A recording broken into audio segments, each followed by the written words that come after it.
எல்லாருக்கும் சோத்திரமா நாள் செய்தி தேவ சமூகத்துல காத்திருப்போம். நம்ம எப்படி காத்திருக்கணும்ன்றதை பத்தி ஆண்டவர் வார்த்தைகள் கொடுத்திருக்கா. சோத்திரம். முதலாவது அப்போஸ்தலர் 1:5. ஆகையால் நீங்கள் எருசலேமுக்கு போகாமல் என்னிடத்தில் கேள்விப்பட்ட பிதாவின் வாக்குத்தத்தம் நிறைவேற காத்திருங்கள் சொல்வார். முதல்ல காத்திருக்கிறாங்க. அப்பதான் அவங்களுக்கு அந்த பெந்தகோஸ்தே நாள்ல அந்த அபிஷேகம் முதலா ஆவியானவர் ஊட்டப்படுறாருன்றது. அப்ப காத்திருங்கன்னு சொல்லி சொல்றாரு. அதே மாதிரி நியாயாதிபதிகள் 3:25 பார்க்கும்போது இஸ்ரவேல் புத்திரெல்லாம் கர்த்தருக்கு விரோதமா பார்வைக்கெல்லாம் பொல்லாப்பாதான் நடந்துட்டாங்க. எதெல்லாம் ஆண்டவர் வேணாலும் சொல்றாரோ அதெல்லாம் அவர் கோபம் ஒரு முறையா நடந்ததுனால அப்போ அந்த ராஜா 25 என்ன சொன்னா, ராஜா இந்த சூசான்ற ஒரு ராஜா, மெசபதோமியன் ராஜா சூசான் விசேதாமின்ற கையில ஒப்பு கொடுத்தாரு. அந்த 8 வருஷம் அவங்கள அந்த புறஜாதி இஸ்ரேல் ஜனங்க தேடிட்டு காணிக்கை எல்லாம் கொடுத்து கப்பம் கட்டுறதுன்னுவாங்க. அந்த காணிக்கை கொடுத்து அவங்களோட இருந்தாங்க. இப்போ இஸ்ரேல் பத்தி கத்தரை நோக்கி கூப்பிட்ட போது அவளுக்கு வெண்மீன் கோத்தத்தாக 15 ஏகூத் ரட்சகனை எழும்ப பண்ணினார். நியாயாதிபதிகள் 3:15 இது. அது 25 இந்த வார்த்தை இப்ப ஏகூத் என்ன பண்றாரு, அவரை கொன்னுடுறாரு. காணிக்கை கொடுத்துட்டு போயிட்டு கொன்னுட்டு அப்ப அந்த ராஜா கதவு கூட்டிட்டு உள்ள இருக்கான்னு நினைச்சுன்னு அவங்க பிரதானிகள் எல்லாம் காத்திருக்காங்க. எது மட்டும்னா ஏகூத் எக்லோனை கொண்டு போட்டான். ராஜா அறை வீட்டுக்கு கதவு கூட்டி இருந்தது. நியாயாதிபதிகள் 3:25 அவர்கள் சலித்து போகும் மட்டும் காத்திருந்தார்கள். அப்போ தரப்பான்னுட்டு அவங்க ராஜாவை டிஸ்டர்ப் பண்ணக்கூடாதுன்னுட்டு அவங்க காத்துக்காக சலித்து வர அளவு காத்துட்டு இருக்காங்க. இப்ப நம்ம இதுல கூட நிறைய காரியங்கள் நம்மளுக்கு இது நடக்குமா நடக்காதான்னு ஒரு சலிப்பு வருது. ஆனாலும் தேவன் அதே மீறி நம்மளோட பேசி நம்மளை பலப்படுத்தி பொறுமையா இருக்க முடியா இருக்கிறாரு. 1 சாமுவேல் 13:8 சவுல் 7 நாள் மட்டும் தனித்து காத்திருந்தார். 7 நாள் காத்திருக்க சொல்லி சாமுவேல் சொல்லிட்டு போறாரு, நீ போய் அங்க எல்லாம் பலி எல்லாம் ரெடி பண்ணிட்டு எனக்கு காத்திருந்து நான் மீதி காரியத்தை சொல்றாங்க. அப்ப என்ன பண்றாரு, ஒரு 7 நாள் மட்டும் காத்திருந்து அவரே எல்லாத்தையும் ஆண்டவர் சொன்ன, அதாவது சாமுவேல் மூலமா தேவன் பேசின வார்த்தைகள் விரோதமா செய்கிறாரு. அப்பதான் அந்த சவுல் 7 நாள் மட்டும் காத்திருந்துட்டு உடனே அவள் சுய பிரகாரமா ஆண்டவர் அமலேக்கரை இது பண்ணுன்னு சொன்னா அதை பண்ணாம அதுல அந்த நல்லா இருக்கிறதெல்லாம் அவங்க எடுத்து வச்சுட்டு மீதி எல்லாம் பலி கொடுக்குற மாதிரி எல்லாம் சில காரியத்தை செஞ்சிடறாங்க அந்த இதெல்லாம். அதே மாதிரி சாமுவேல் 10:8 பாத்தீங்கன்னா அவரு நீ எனக்கு முன்னாடி திட்டால்போ எல்லாம் ஆயத்தப்படுத்த சாமுவேல் சொல்றாரு. ஆனா சவுல் எதுவுமே இது பண்ணல. 7 நாள் வெயிட் பண்ணிட்டு அவர் சுயமா செஞ்சிருக்காரு, காத்திருக்கல. தனித்து காத்திருந்தாரு. காத்திருந்த 7 நாளுக்கு அப்புறம் அவர் சுயமா எல்லா காரியத்தையும் செஞ்சாரு. அந்த காத்திருக்கணும்னா அந்த காத்திருக்கணும் தான் ஆகணும். ஆபிரகாமுக்கு சொல்லும் போது 75 உனக்கு குழந்தை தருவான். ஆனா பறக்கும் போது 100 வயசு ஆயிடுறது. அந்த 25 வருஷம் ஒரு பொறுமையாதான் காத்துட்டு இருந்தாரு. காத்ததுனால்தான் அவருக்கு நல்ல ஒரு ஆசீர்வாதமான மகனை கொடுத்து ஆசீர்வதிச்சிருக்காரு. 14:14 எனக்கு மாதல் எப்பொழுது வரும் என்று எனக்கு குறித்தப்பட்ட போராட்டத்தின் நாளெல்லாம் நான் காத்திருக்கிறேன்னு அவர் சொன்னார். அத்தனை உபதிரவம் தான் நம்மளுக்கு யோகு தான் ஃபர்ஸ்ட் ஞாபகம் வரும். அதே மாதிரி அவர் விசுவாசத்திலையும் கொண்டு போட்டாரு அவர்கள் நம்பிக்கையா இருப்பேன்.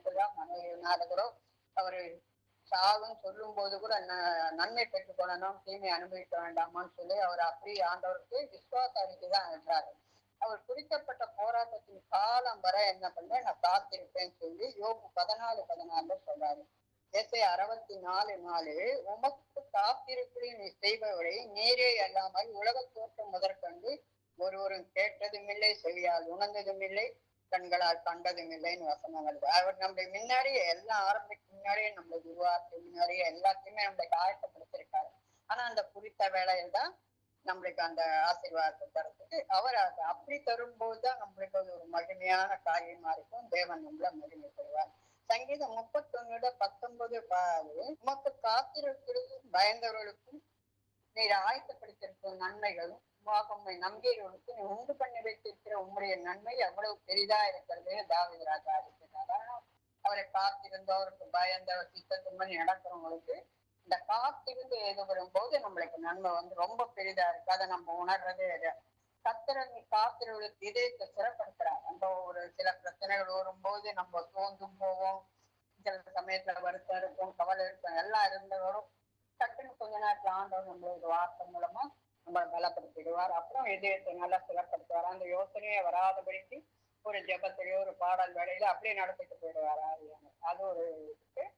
அதே மாதிரி நீதிமொழிகள் 13 நம்ம எல்லாம் நெடுங்காலமா காத்திருந்து இதே தேடத்தை பண்ணாலும் சோர்ந்து போயிடும். ரொம்ப நாளா நம்ம எடுக்கும் ஒரு காரியம் நடக்கவே நடக்காது. ஆனா நம்மளுக்கு ஒவ்வொரு நாளும் ஒரு வருஷமாவது இருக்கு, ஒரு நிமிஷமா. ஆனா ஆண்டவருக்கு 1000 வருஷம் ஒரு நாள் என்றாரு.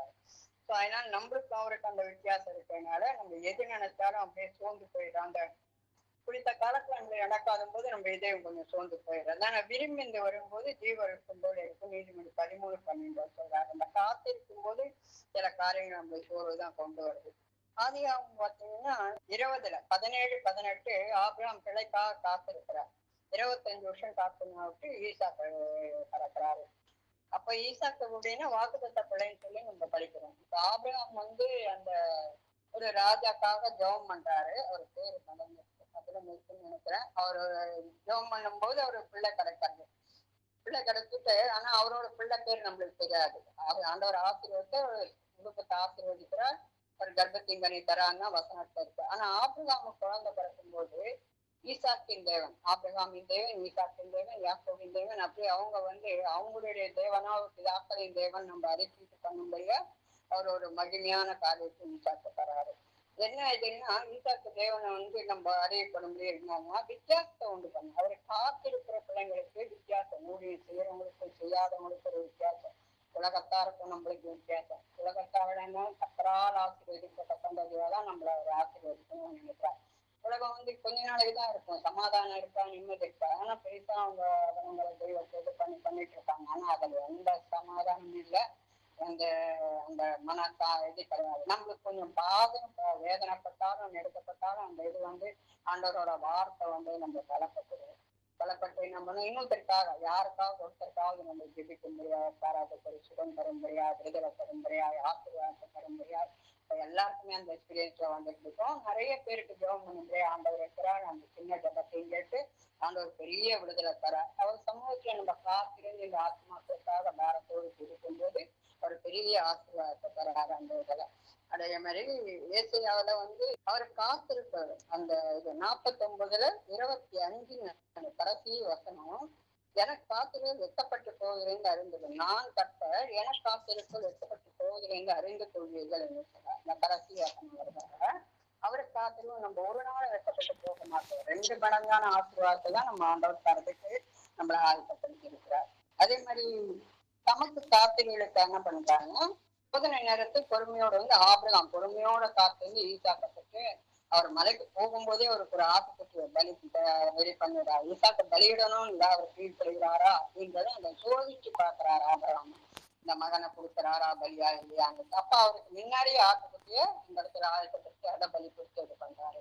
தமக்கு காத்திரிகளுக்கு 2 சாமுவேல் 9:1-2 என்ன பண்ணா, யோனாத்தனோட பிள்ளைய கொடுத்து யாராவது இருக்காங்களா நான் அவங்களுக்கு உதவி செய்யறதுக்கு காத்துக்கிறேன்னு சொல்றேன். ஆனா யோனாத்தன் என்னன்னு கால் முடங்கி போயிருக்காரு. அவரு முடக்கப்பட்டது என்னன்னா ஆண்டவர் அந்த ஏழாமையை காக்குறாரு.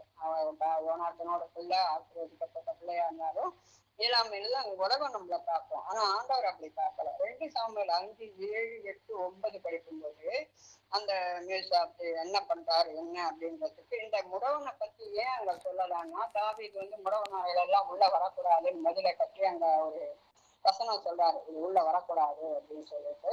2 சாமுவேல் 5, 7, 8, 9 யாராவது படிங்க தவிர்த்தார். அவன் எப்ரோனிலே யூதாவின் மேல் 7 வருஷமும் 6 மாதமும் எருசலேமிலே சமஸ்த இஸ்ரவேலின் மேலும் யூதாவின் மேலும் 33 வருஷமும் ராஜ்யபாரம் பண்ணினான். தேசத்திலே குடியிருக்கிற எபேசியர் மேல் யுத்தம் பண்ண ராஜாவானவன் தன் மனுஷரோடு கூட எருசலேமுக்கு போனான். அவர்கள் இதிலே பிரவேசிக்க தாவீதினால் கூடாது என்று எண்ணி தாவீதை நோக்கி, நீ இதற்குள் பிரவேசிப்பதில்லை, குருடரும் தப்பானிகளும் உன்னை தடுப்பார்கள் என்று சொன்னார்கள். ஆனாலும் தாவீது சீயோன் கோட்டையை பிடித்தான். அது தாவீதின் நகரமாயிற்று. 8:9-2 எவன் சாளகத்தின் வழியா ஏறி எபூசியரின் தாவீதின் ஆத்துமா பாய்க்கிற தப்பானிகளையும் குருடரையும் முறியடிக்கிறானோ அவன் தலைவனா இருப்பான் என்று தாவீது அன்றைய தினம் சொல்லியிருந்தான். அதனால் கூடனும் சப்பானும் வீட்டில் வரலாகாது என்று சொல்லுகிறது உண்டு. அத அப்படி தாவீது சொன்னதுனால இந்த யோனாத்தானோட பிள்ளைய பத்தி யாருமே அவருக்கு சொல்லல. அவரை அந்த முடமானவனால அவரை கூட்டிட்டு வரல. இந்த முடவனா இருந்தா கூட அவரை தெரிஞ்சுட்டு அந்த மேய்சபைக்கு கூட்டிட்டு வந்து அவரோட வச்சு அவருக்கு எல்லா ஆசீர்வாதம் தரணும். ஆனால் தமக்கு காத்திருக்க மறவாத கர்த்தர் அப்படின்னா அந்த யோனாத்தான் முடக்கப்பட்டவனா இருந்தாலும் தள்ளப்பட்டவனா இருந்தாலும் தேவன் அவரை மறக்காத அவருக்கு ஏற்ற காலத்துல அவர் காத்திருக்காரு. என்ன இப்படி நடக்கும் அப்படின்னு சொல்லிட்டு அந்த மகன் காத்திருக்கும் போது அவர் அந்த ஆசீர்வாதத்தை தாவீது ராஜாவோட இருக்கும்படியா அவருக்கு எல்லாம் செய்யும்படியா எல்லா ஆசீர்வாதத்தை ஆசீர்வாதம். அப்ப மேற்கொண்டு தாவீது பாதத்துல விழுந்து வணங்குறாரு. வணங்க என்னன்னா தாழ்மையா பண்ணி வணங்க. யோனாத்தான் மகன் யோசிச்சு ராஜ குடும்பத்துக்கு பிறந்தான் தள்ளப்பட்டவனா இருந்தான். நம்ம கூட இப்ப ஆண்டவரோட பிள்ளைங்க ஆனா சில காரியங்கள் நம்மளுக்கு ஒரு வேதனையும் நம்ம தள்ளப்பட்ட நிலைமையில இருக்காம இருக்கா. ஆனா ஒரு நாளை பத்த நம்ம மறக்க மாட்டோம். மறக்காத ஏற்ற நேரத்துல அந்த செய்வான்ட்டு அதுதான் யோபு 42:2 சொல்றது. அவர் செய்ய நினைத்து ஒன்றும் தடைபடாது. அந்த குறித்த காலத்தை சாராளுக்கு சொன்ன மாதிரி நம்மளுக்கு கண்டிப்பா அவருக்கு வச்சிருக்கிற ஆசீர்வாதங்கள் எல்லாத்துக்குமே அவர் சொன்னதுதான் அது நடந்தே தீரும்.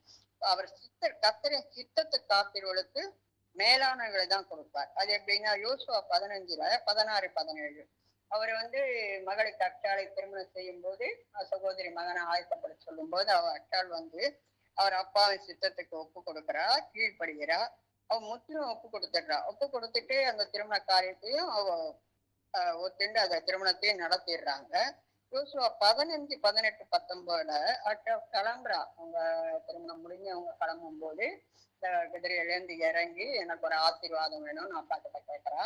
அப்போ உனக்கு என்ன வேணும்னு கேட்கிறாரு. எனக்கு ஒரு ஆசீர்வாதம் வேணும், அந்த வறட்சியான நிலம் வேண்டாம், நீர் காய்ச்சலான இடத்த கொடுங்க அப்படின்னு சொல்லி கேட்கும்போது அவர் என்ன சொல்றாரு, நிறைய இடத்த அப்படியே மேற்கொண்டு எல்லாமே அவளுக்கு கொடுக்குறாரு. அப்படின்னு ஆபிரகாம் நடக்கிற இடத்தெல்லாம் அவனுக்கு கொடுப்பேன், அப்படி கண் பார்க்க இடமெல்லாம் அவனுக்கு சொந்தமாகும் அப்படின்னு சொல்லி அப்போ நம்ம முதலாவது தேவனுடையும் ராஜ்யத்தையும் நீதியும் தேடுங்கன்னு சொன்னா அந்த வசனத்தின்படி கூட கொடுக்கறது எல்லாமே அவருக்கு காத்திர நம்ம கூட தான் மேலானவர் தரா. ஒரு நிலம் தான் அவ ஆசீர்வாதமான நீர் காசுலாம் தோட்டம் தான் கேட்கிறா, தோட்டங்கள்னு கேட்கிறா.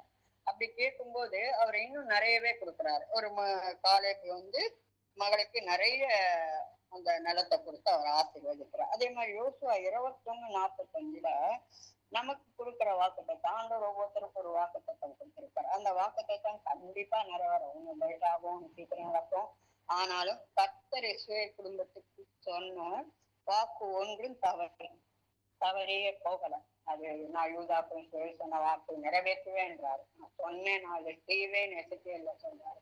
ஆனா நிறைய இடத்துல அவர் வாக்கு நிறைவேற்றுவேன் அப்படின்னு சொல்லியிருக்காரு. அது மாதிரி இன்னைக்கு நம்ம தேவனை காத்திருக்கும் போது அவர் சொன்ன வாக்கு சட்டமோ தரிசனங்களோ ஒரு நாளும் தடையாகாது. கண்டிப்பா அது நிறைவேறும். தரிசனம் கொடுத்திருந்தாலும் பேசியிருந்தாலும் அதெல்லாம் நிறைவேற்ற தேவன் வல்லமையாராக்கா. ஏன்னா நம்ம பொறுமையோடு சோதனையை சகிச்சு அனாந்திர வாழ்க்கையில நம்ம கடந்து போகும்போது ஆண்டவர் இன்னும் மகிமையா தேவன் நம்ம மகிமைப்படும்படியா எப்போதும் செய்து பிரஜாதையா இருக்கும் நண்பர்களை நம்மளுக்கு பெரிய ஆசீர்வாதமா ஆச்சரியப்படும்ப அதிர்ஷ்டங்களை காணப்படுவேன்ற மாதிரி அவங்க வாயை மூடுவாங்கன்னு சொல்லி வசனம் வரும். புறப்படும் போது எப்படி அவங்க வாய் இருக்கு அது மாதிரி அப்போ அதிசயத்தை காணப்படுவேன்னு சொல்ல அந்த மாதிரி ஒரு வாய் மேல கையை வச்சுக்கிற மாதிரி ஒரு பெரிய அற்புதத்தை சொல்ற. காத்திருந்து சோதனையை சகித்து அவர் சித்தத்துக்கு ஒப்பு கொடுத்து அவருக்கு இது பண்ணும் போது நம்மளை மறக்காம இருந்து அவர் சொன்ன தரிசனங்களும் வாக்குத்தத்தங்களும் நிறைவேற்றுவார். இந்த நாளில ஆண்டவர் இந்த வார்த்தைகளை தான் எனக்கு ஆயத்தப்படுத்தி கொடுத்தாரு. அதே மாதிரி நம்ம வாழ்க்கையில நிறைய பேருக்கு நடந்திருக்கு. சில காரியங்கள்னா தடையா இருக்கலாம். ஆனாலும் அந்த தடை நம்ம நினைக்கிறோம் தடையா இருக்கு, தாமதமாறுது அப்படின்னு நம்ம நினைச்சாகோ தேவன் குறித்த காலத்துல மகிமையா அதை ஆச்சரியப்படும் விதமா செய்வாங்கிறத விசுவாசத்தோடு நம்ம காத்திருக்கும் போது ஆண்டவர் மகிமையா அந்த காரியத்தை செய்வார். கர்த்தருக்கு ஸ்தோத்திரம்.